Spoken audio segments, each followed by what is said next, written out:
आज हम बात करने वाले हैं एक ऐसे भाषण की, एक ऐसी स्पीच की जो इतनी खतरनाक मानी गई कि उसे कभी डिलीवर ही नहीं होने दिया गया। जी हां, जाति का विनाश। तो सवाल उठता है ना, कि आखिर एक भाषण में ऐसा क्या हो सकता है कि उसे देने से पहले ही कैंसिल करना पड़ जाए।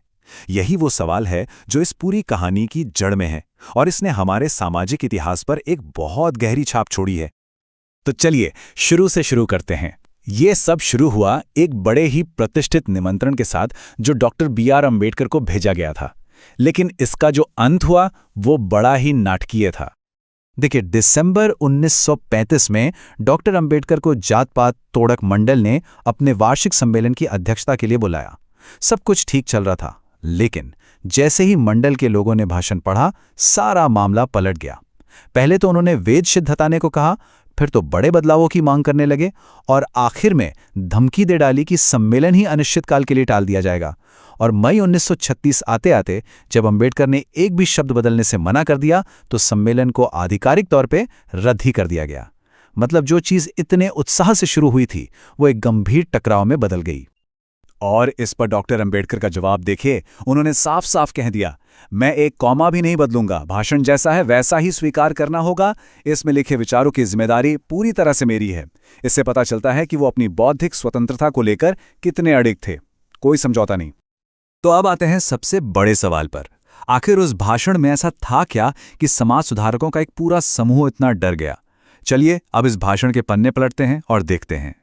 तो अम्बेडकर ने अपने भाषण में जो तर्क दिए, जो विवादास्पद बातें कहीं, चलिए अब उन्हें एक एक करके समझते हैं।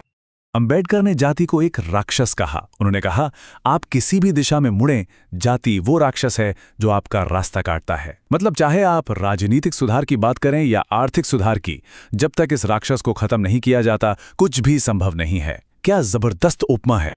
और यहीं पे अम्बेडकर एक बहुत जरूरी फर्क बताते हैं। वो कहते हैं कि जाति व्यवस्था श्रम का विभाजन यानी डिवीजन ऑफ लेबर नहीं है।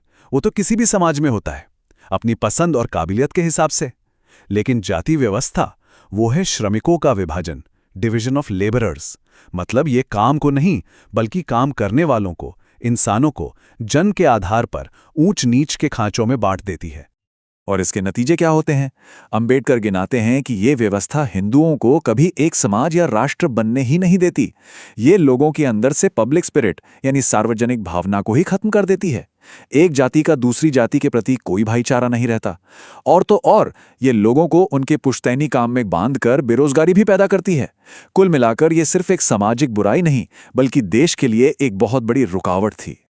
तो अब हम आते हैं भाषण के उस हिस्से पर जो शायद सबसे ज्यादा विस्फोटक था।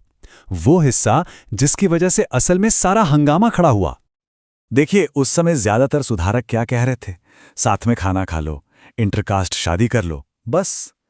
पर अम्बेडकर के लिए यह सब काफी नहीं था। उनका समाधान तो कहीं ज्यादा रैडिकल मतलब क्रांतिकारी था।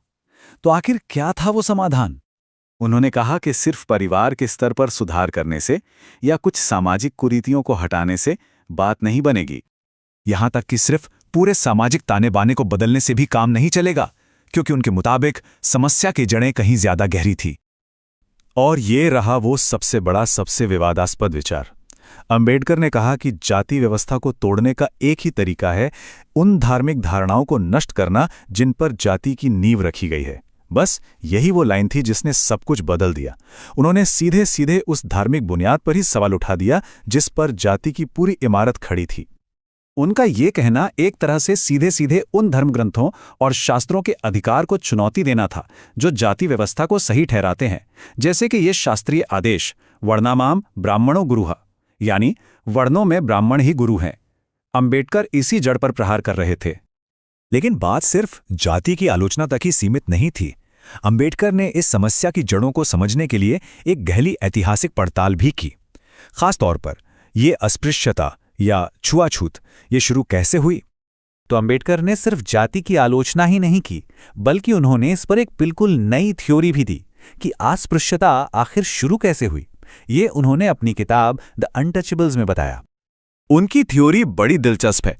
वो कहते हैं कि सबसे पहले थे ब्रोकन मेन यानी बिखरे हुए लोग जो कबीलाई लड़ाइयों में हार गए थे और जिनका अपना कोई कबीला नहीं था।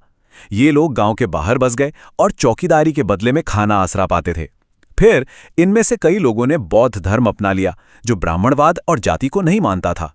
अब यहां से कहानी में एक मोड़ आता है। बौद्ध धर्म से मुकाबला करने के लिए ब्राह्मणवाद ने गाय को पवित्र घोषित कर दिया और गोमांस खाने को एक महापाप बना दिया।